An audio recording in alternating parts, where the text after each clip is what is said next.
નમસ્તે. શિયાળાની ધીમે ધીમે શરૂઆત થઈ ગઈ. શિયાળો શરૂ થતાં આપણા મુખમાંથી એક જ વાત નીકળે કે હવે તંદુરસ્તીની ઋતુ શરૂ થઈ, હેલ્ધી સિઝન શરૂ થઈ. તો આ શિયાળો તંદુરસ્ત કઈ રીતે છે એ આપણે આજે આયુર્વેદ ગ્રંથ ચરક સંહિતા, સુશ્રુત સંહિતા અને અષ્ટાંગ હૃદય મુજબ જોઈશું. અને આ ગ્રંથમાં શિયાળામાં શું ખાવું જોઈએ અને કઈ રીતે રહેવું જોઈએ એ પણ જોઈશું. અને શિયાળામાં કયા વ્યક્તિઓએ સાવચેતી રાખવી જોઈએ એ પણ આજે જોઈશું. નમસ્તે, હું ડૉક્ટર રૂપા ઉનડકટ, એમડી આયુર્વેદ, ઉનડકટ આયુર્વેદમાં તમારું સ્વાગત છે. આજે જે આપણે શિયાળાની વાત કરીએ છીએ એ શિયાળો હકીકતમાં હેમંત અને શિશિર આ બે ઋતુનું સંયોજન છે. અને આ બંને ઋતુમાં જે છે એ હેમંતમાં સ્નિગ્ધતા થોડી વધારે રહે છે, પણ એની સાપેક્ષે શિશિર ઋતુમાં વૃક્ષતા વધારે છે. પણ આ બંને ઋતુમાં જે સામાન્ય છે એ છે કે ઉત્તર દિશામાંથી શીતળ વાયુનો સ્પર્શ શરીરને થાય છે.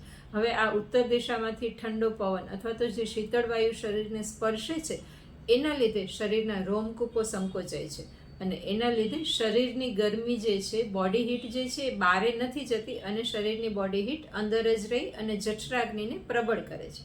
આ જઠરાગ્નિ પ્રબળ થાય છે એના લીધે અગ્નિ એટલે કે સારો થાય છે. તો આ જઠરાગ્નિ પ્રબળ થાય છે, અગ્નિ સારો થયો છે. આ મેઇન રીઝન આ જ છે શિયાળાની તંદુરસ્તીનું. કેમ કે જેમ અગ્નિ સારો એમ તંદુરસ્તી સારી. તો આ શિયાળાની તંદુરસ્તીનું કારણ છે એ આપણો આ અગ્નિ સારો હોવો, જઠરાગ્નિ પ્રબળ હોવો. આ જઠરાગ્નિ પ્રબળ છે તો એના રિલેટેડ આપણે આપણો ખોરાકનું સારી રીતે ધ્યાન રાખવું જોઈએ અને સારી રીતે આપણે ખોરાક લઈ શકીએ છીએ, લેવા જોઈએ. પણ આ ખોરાકમાં જે છે એ આપણે બીજી સિઝન કરતાં પચવામાં ભારે ખોરાક આ સિઝનમાં આપણે સહેલાઈથી પચાવી શકીએ છીએ કેમ કે જઠરાગ્નિ સારો છે.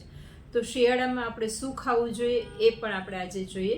તો શિયાળામાં આપણે મેઇન જે છે મધુર, અમ્લ અને લવણ રસવાળા ખોરાકનું કહ્યું છે. એટલે કે ખાટા, ખારા અને મીઠા રસનું સેવન કરવું જોઈએ. જેમાં ખાટા ફળમાં આમળા અને બીજા ખાટા ફળનું સેવન આપણે કરી શકાય.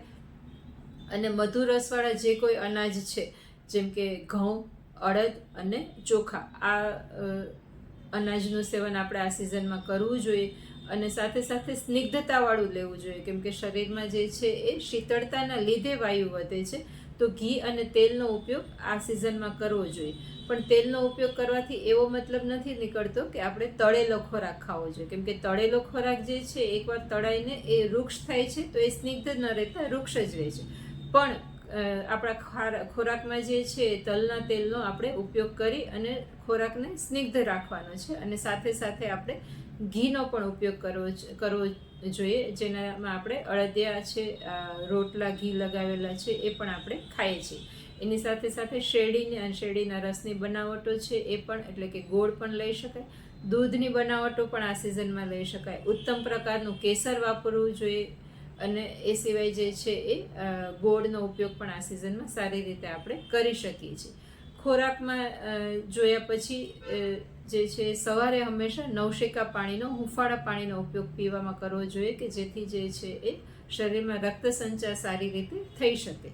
અને જે આપણને શરીરમાં શીતળ વાયુનો સ્પર્શ થાય છે એના લીધે શરીરની સ્કિનમાં જે છે એ શીતળ અને વૃક્ષતા વધે છે. તો એના માટે થઈને શરીરે હંમેશા તલના તેલનું માલિશ કરીને નાહવા જવું જોઈએ. તો આ જે છે એ શરીરમાં તલના તેલના માલિશનો ઉપયોગ આપણે કરવો જોઈએ.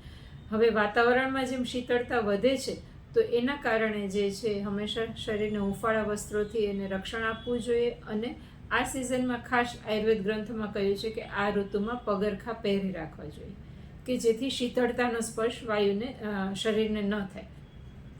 આ જે છે એ શિયાળામાં કઈ રીતે રહેણીકરણી આપણી હોવી જોઈએ એ આપણે જોયું. એની સાથે સાથે આપણે જોઈએ કે કોણે સાવચેતી રાખવી જોઈએ. તો આ સિઝનમાં શીતળતાને લીધે થોડો રક્ત સંચાર ધીમો થાય છે. તો હાર્ટ પેશન્ટે સાવચેતી રાખી અને શરીરને ગરમાવો અને ગરમ જે વાતાવરણ છે એમાં રહેવું અને હલનચલન કરી અને શારીરિક રીતે હરતા ફરતા રહી અને રક્ત સંચાર માટે શરીરને સપોર્ટ આપવો જોઈએ. એની સાથે સાથે જે આ સિઝનમાં સાંધાના દુખાવા, કમરના દુખાવા પણ થોડા વધી જાય છે. તો આ સિઝનમાં હંમેશા સ્નિગ્ધ ખોરાક લેવો જોઈએ અને એની સાથે સાથે હળવી કસરતો કરતા રહી અને સાંધાના દુખાવાથી બચી શકાય છે. હવે આપણે જે શિયાળાને તંદુરસ્ત ઋતુ તો કહી છે, પણ શિયાળો તંદુરસ્ત આપણા માટે તો જ રહેશે કે જો આપણે એને યોગા, એક્સરસાઇઝ, વોકિંગ જેવી શારીરિક પ્રવૃત્તિઓ કરતા રહી અને શરીરમાં રક્ત સંચાર કરશું, શારીરિક શ્રમ કરતા રહી અને શરીરમાં એક ગરમાવો રાખશું તો જ રહેશે. તો આપણે હંમેશા આ સિઝનમાં સારી રીતે વ્યાયામ, કસરત અને વોકિંગ જેવી એક્સરસાઇઝ અથવા તો યોગા કરતા રહીએ અને ફાસ્ટ ફૂડ, જંક ફૂડ ન લઈ અને આપણા અત્યારે મળતા દેશી ખોરાકનું હંમેશા સેવન કરી અને આપણે સ્વસ્થ રહીએ, આનંદમાં રહીએ. Thank you.